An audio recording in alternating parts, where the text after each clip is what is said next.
Hello, എല്ലാവർക്കും മാംഗ്ലൂർ മല്ലുവിലേക്ക് സ്വാഗതം. മാംഗ്ലൂർ എന്തൊക്കെ ആഘോഷങ്ങളുണ്ടോ അതിൻ്റെയൊക്കെ ഒരു ചെറിയ ഭാഗമായിട്ട് പുലിക്കളിയും യക്ഷഗാനവും ഒക്കെ വരാറുണ്ട്. അങ്ങനെ നടന്നൊരു പുലിക്കളിയാണ് കേട്ടോ ഇത്. പിന്നെ നമ്മൾ റോഡിലൂടെ പോകുമ്പോൾ കാണുന്നത് യക്ഷഗാനത്തിൻ്റെ വേഷം ഇട്ടുകൊണ്ട് പോകുന്നതാണ്. അങ്ങനെ നമ്മൾ കാഴ്ചകളൊക്കെ കണ്ട് പിന്നെ കുറച്ച് സാധനങ്ങളൊക്കെ വാങ്ങിയിട്ട് നമ്മളൊന്ന് വെറുതെ ഒന്ന് കറങ്ങാമെന്ന് വിചാരിച്ചു, നടക്കാമെന്ന് വിചാരിച്ചു ടൗണിലൂടെ. സാധാരണ എപ്പോഴും നമ്മൾ ഓട്ടോ ആണെങ്കിലും കാറിലാണെങ്കിലും ഒക്കെ പോകാറില്ല. അപ്പോൾ ഇന്ന് കാഴ്ചകൾ കണ്ടുകൊണ്ടൊക്കെ നടക്കാനൊരു പ്രത്യേക സുഖം, അതുകൊണ്ട് നടക്കാമെന്ന് വിചാരിച്ചു. പിന്നെ ഉണ്ടല്ലോ ഈ ഒരു സൈഡിൽ നല്ല ലൈറ്റുകളും അങ്ങനെ എന്താ പറയുക ഭജനും പാട്ടും ഒക്കെ ആയിട്ട് എനിക്ക് ഭയങ്കര ഇഷ്ടമാണ് ഈ ഒരു വഴി നടക്കാൻ വേണ്ടി. മാത്രമല്ല ഒരുപാട് സാധനങ്ങൾ വെറൈറ്റി നമ്മുടെ നാടൻ സാധനങ്ങൾ ഈ ടൗണിൽ കിട്ടും കേട്ടോ. ഇങ്ങനെ സൈഡിലായിട്ട് ഇങ്ങനെ വെച്ചിട്ടുണ്ടാവും. അപ്പോൾ എനിക്ക് ഭയങ്കര ഇഷ്ടമാണ്. നമ്മൾ എന്താ പറയുക കൊതിച്ചിരിക്കുന്ന കുറച്ച് നാടൻ സാധനങ്ങളൊക്കെ ഉണ്ടാവുമല്ലോ. അപ്പോൾ അതൊക്കെ ഞാൻ ഇവിടെ വന്നിട്ടാണ് വാങ്ങുന്നത്. അപ്പോൾ കുറച്ച് മുരിങ്ങയില കണ്ടു, അതുപോലെ തന്നെ താളിൻ്റെ ഇല ഉണ്ടായിരുന്നു. പിന്നെ അത് ആ സൈഡിൽ കാണുന്ന ഓല കൊണ്ട് ഉണ്ടാക്കിയുള്ളതിനെ മൂടാന്ന് പറയും ഇവിടെ. മൂടാന്ന് പറയുന്നത് നമ്മളെ കൈതോല ഉണ്ടല്ലോ, എനിക്ക് അതാണെന്ന് തോന്നുന്നു. അതിൻ്റെ ഓലേനെ കൊണ്ട് ഇങ്ങനെ എന്താ പറയുക പുട്ടും കുറ്റി പോലെ ഉണ്ടാക്കുക. അപ്പോൾ അതിലേക്ക് നമ്മൾ ഇഡ്ഡലി മാവുണ്ടല്ലോ അതൊഴിച്ചിട്ട് നീളത്തെ പുട്ട് പോലത്തെ ഇഡ്ഡലി ഉണ്ടാക്കുന്നതാണ്. അതിവിടെ ആഘോഷങ്ങൾക്കൊക്കെ വളരെയധികം ഇമ്പോർട്ടൻ്റ് ആണ്.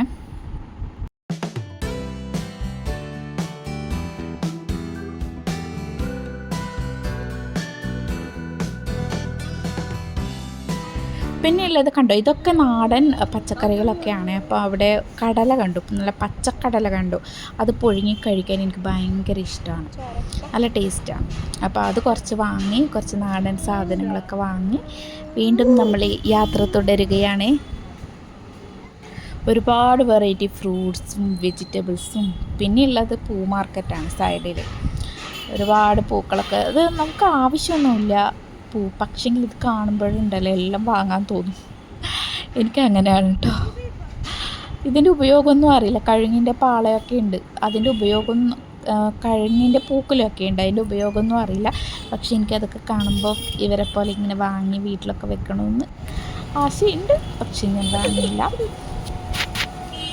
പിന്നെ നമ്മൾ പോകുന്നത് കുറച്ച് പൂജാ സാധനങ്ങൾ വാങ്ങിക്കാനുണ്ടായിരുന്നു. അപ്പം വലിയൊരു പൂജ ഷോപ്പിലേക്കാണ് പോകുന്നത്. എൻ്റെ അമ്മോ, അവിടെ കണ്ടാൽ ശരിക്കും അമ്പലം പോലെയുണ്ട്.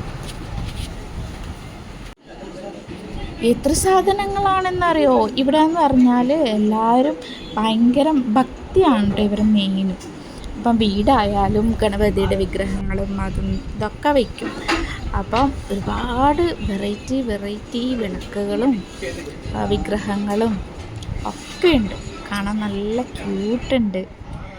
കണ്ടില്ലേ, ഒരു വലിയ ഗണപതിയുടെ ഒരു വിഗ്രഹമുണ്ട് ഇവിടെ. ശരിക്കും അമ്പലത്തിൽ വന്നൊക്കെ ഒരു ഫീല്. അപ്പോൾ ഇവിടെ നിന്ന് അത്യാവശ്യം സാധനങ്ങളൊക്കെ വാങ്ങിച്ച് നമ്മൾ പിന്നെ വീട്ടിൽ പോകലായി. എനിക്ക് നൈറ്റ് ട്രാവൽ ചെയ്യുന്നത് ഭയങ്കര ഇഷ്ടമാണ്. പ്രത്യേകിച്ച് ഓട്ടോയിൽ പോകാൻ ഭയങ്കര ഇഷ്ടം. കാരണം എനിക്ക് ബസ്സിലും കാറിലൊക്കെ ആണെങ്കിൽ ഞാൻ ഛർദ്ദിക്കുന്ന ഒരാളാണ്. അപ്പം എനിക്ക് ഓട്ടോ ആണ് മെയിൻ ഇഷ്ടം.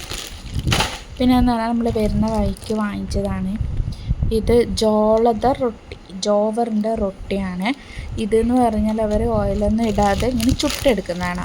എത്ര ദിവസം വേണമെങ്കിലും നിൽക്കും. പിന്നെ ഉള്ളത് ചക്കപ്പപ്പടമാണ്. ചക്കപ്പപ്പടം. പിന്നെ വരുന്ന വഴിക്ക് നമ്മൾ ഫുഡ് കഴിക്കാൻ വേണ്ടിയിട്ട് പാർസൽ വാങ്ങിയിട്ടുണ്ടായിരുന്നു. അവിടുന്ന് കഴിക്കാനൊന്നും പറ്റിയില്ല. വീട്ടിലെത്തി സാവധാനത്തിൽ മെല്ലെ ആസ്വദിച്ച് കഴിക്കാമെന്ന് വിചാരിച്ചു. അപ്പം നമ്മളങ്ങനെ നോർത്ത് കന്നഡ റെസ്റ്റോറൻറ്റിൽ നിന്ന് സാധനങ്ങൾ വാങ്ങിച്ചു. റാഗി മുദ്ദയാണ് കേട്ടോ വാങ്ങിച്ചത്. എനിക്ക് ഭയങ്കര ഇഷ്ടമാണ്. ഹെൽത്തിയാണ്, ടേസ്റ്റ് വൈസല്ല, ഇത് ഹെൽത്തി വൈസാണ്. റാഗി മുദ്ദക്ക് അങ്ങനെ വലിയ നമ്മൾ ഗോതമ്പുണ്ടില്ലേ അതുപോലെ ഒരു റാഗി ഉണ്ട്. പക്ഷേ അതിന് കറി എന്ന് പറഞ്ഞാൽ അപാര ടേസ്റ്റാണ്. മട്ടൻ കറി, ആ മട്ടൻ കറിയിൽ കൂട്ടി കഴിക്കുമ്പോൾ നല്ല ടേസ്റ്റായിരിക്കും. പിന്നെ ഉള്ളത് ദൊണ്ണ ബിരിയാണി. ഇത് നല്ല ഫേമസ് ബിരിയാണിയാണ്. പച്ച മസാലയാണ് ഇതിന്. ഒരു വെറൈറ്റി ടേസ്റ്റ്. സാധാരണ നമ്മൾ ഉണ്ടാക്കുന്ന ബിരിയാണിയിൽ നിന്നും വേറെ തന്നെ ഒരു ടേസ്റ്റാണ്. അത് മട്ടൻ കറി എനിക്ക് ഭയങ്കര ഇഷ്ടമായി. പച്ച മസാലയാണ് മട്ടൻ കറിക്കും എനിക്കത്. ഈ പച്ച മസാല എന്ന് പറയുന്നത് പുതിനയും മല്ലിച്ചപ്പും ചേർന്നിട്ടുള്ളൊരു മസാലയാണ്. പുതിന ഇലയും അതുപോലെ മല്ലി ഇലയും എടുത്തിട്ട് പിന്നെ അതിലേക്ക് ഗരം മസാലയുടെ ഇൻഗ്രീഡിയൻസ് ഉണ്ടാവുമല്ലോ, പിന്നെ പട്ട, ഗ്രാമ്പൂ അങ്ങനത്തെ സംഭവങ്ങൾ അത് ഇട്ടിട്ടാണ് ഇവർ, ഇഞ്ചി വെളുത്തുള്ളി ഇവയൊക്കെ ഇട്ടിട്ടാണ് ഇവർ പേസ്റ്റ് ഉണ്ടാക്കുന്നത്. അത് തന്നെയാണ് പച്ച മസാല എന്ന് പറയുന്നത്. നമ്മൾ അങ്ങനെയല്ലല്ലോ, നമ്മൾ ഒപ്പരം ഒന്നും അരക്കാറില്ല, നമ്മളെല്ലാം പൊടികളല്ലേ ചേർക്കാറ്. പക്ഷേ ഇവരെല്ലാം അരയ്ക്കും, അപ്പം തന്നെ അതൊരു പച്ചക്കളറാവും. അപ്പോൾ അതാണ് ഉദ്ദേശിക്കുന്നത്. പക്ഷേ നല്ല ടേസ്റ്റാണ്. നമ്മളെ വീട്ടിൽ നിന്ന് തന്നെ ഉണ്ടാക്കുന്ന മല്ലിയിലയും പുതിനയിലയും ആണെങ്കിൽ ഒന്നും പറയില്ല, നല്ല ഹെൽത്തി ആയിരിക്കും. പക്ഷെ പുറത്തു നിന്ന് വാങ്ങുമ്പോഴാണ് പ്രശ്നം. കാരണം ഇതിലൊക്കെ വിഷം അടിച്ചിട്ടില്ല വരുന്നത്. അതൊന്നും നോക്കിയാൽ പിന്നെ ഒന്നും തിന്നലുണ്ടാവില്ല. മൂടി തുറക്കുമ്പോൾ തന്നെ നല്ല മണം വരുന്നുണ്ട്. ആഹാ. അപ്പം ശരിക്കും ഇത് കാണുമ്പോൾ എന്താ പറയുക, വറുത്തരച്ച കറിയുടെ ഒക്കെ ഒരു ഗ്രേവി പോലെയുണ്ട്. പക്ഷേ ഇതിൽ തേങ്ങ ഇട്ടിട്ടില്ല, ഇവരെ വഴറ്റിയെടുത്തതാണ് സംഭവങ്ങളെല്ലാം. നല്ലതായിട്ടുണ്ട്. ഈ റാഗി മുദ്ദയും ഈ ഒരു മട്ടൻ കറിയും ഇങ്ങനെ അതിൽ മുക്കി കഴിക്കുമ്പോൾ ഇങ്ങനെ അലിഞ്ഞലിഞ്ഞ് പോകുന്നു. ശരിക്കും പറഞ്ഞാൽ ഈ മുദ്ദ എന്ന് പറയുന്നത് കറിയിൽ മുക്കിയിട്ട് വിഴുങ്ങാണ് വേണ്ടത് പോലും. പക്ഷേ എനിക്കൊന്നും പറ്റില്ല. എന്തോ നമ്മളെന്തോ എപ്പോഴും നമ്മൾ ചവച്ച് കഴിച്ചിട്ടുള്ള ശീലം, പെട്ടെന്ന് ഇങ്ങനെ വിഴുങ്ങാൻ പറയുമ്പോൾ അതൊന്നും പറ്റാത്ത കാര്യമാണ്. അതുകൊണ്ട് ഞാൻ ചവച്ചിട്ട് തന്നെയാണ് ഇത് കഴിച്ചത്. അപ്പോൾ ഇതിൻ്റെ മട്ടൻ്റെ പീസസ് ആയാലും നല്ല സോഫ്റ്റായിട്ട് വന്നിട്ടുണ്ട്, നന്നായിട്ട് കുക്ക് ചെയ്തിട്ടുണ്ട്. അപ്പം ചില റെസ്റ്റോറൻറ്റിനൊക്കെ മേടിച്ചാൽ ഇങ്ങനെ വേവാത്ത പോലെയുണ്ട്, എത്ര കടിച്ച് വീഴ്ച്ചാലും വേവാത്തൊരു കഷ്ണം പോലെയുണ്ട്. പക്ഷേ ഇതങ്ങനെയൊന്നുമല്ല, നന്നായിട്ട് വെന്തിട്ടുണ്ട്. മസാല ഇങ്ങനെ നല്ലതായിട്ട് അതിലിങ്ങനെ ആ ഒരു കഷ്ണത്തിൽ ഇങ്ങനെ പിടിച്ചിട്ടുണ്ട്. അപ്പോൾ എന്തായാലും ഞാൻ കഴിക്കട്ടെ. പൊതുവേ എനിക്ക് നോർത്ത് ഇന്ത്യൻ ഫുഡ് ഭയങ്കര ഇഷ്ടമാണ്.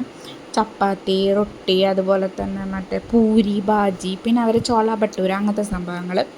പക്ഷേ ഈ ചപ്പാത്തിയൊക്കെ ഭയങ്കര ഇഷ്ടമാണെങ്കിലും ഇടയ്ക്ക് നമ്മുടെ ചോറും വേണം. 2 ദിവസം നമ്മൾ അടുപ്പിച്ച് ചപ്പാത്തി കഴിച്ചിട്ടുണ്ട്, അയ്യോ കുറച്ച് ചോറ് കിട്ടിയിരുന്നെങ്കിൽ എന്ന് വിചാരിക്കും നമ്മൾ ഡയറ്റൊക്കെ എടുക്കുന്ന സമയത്താണെങ്കിൽ. അപ്പോൾ ഇത്തിരി ചോറ് കഴിക്കും. എന്ത് കഴിച്ചാലും ചോറും ഇത്തിരി കറിയൊക്കെ വേണം ഉച്ചക്ക്. അപ്പം ഞാൻ അതൊക്കെ ടേസ്റ്റ് ചെയ്തു. ഇനി എനിക്ക് ബിരിയാണി ടേസ്റ്റ് ചെയ്യാനുണ്ട്. അപ്പോൾ ഇതൊക്കെ കഴിച്ച് തീർന്നിട്ട് ബിരിയാണിയിലേക്ക് കിടക്കാം. ബിരിയാണിയുടെ റൈസിലുണ്ട്, നമ്മുടെ ജീരകശാല റൈസില്ലേ, ജീര റൈസ്, അതാണ്.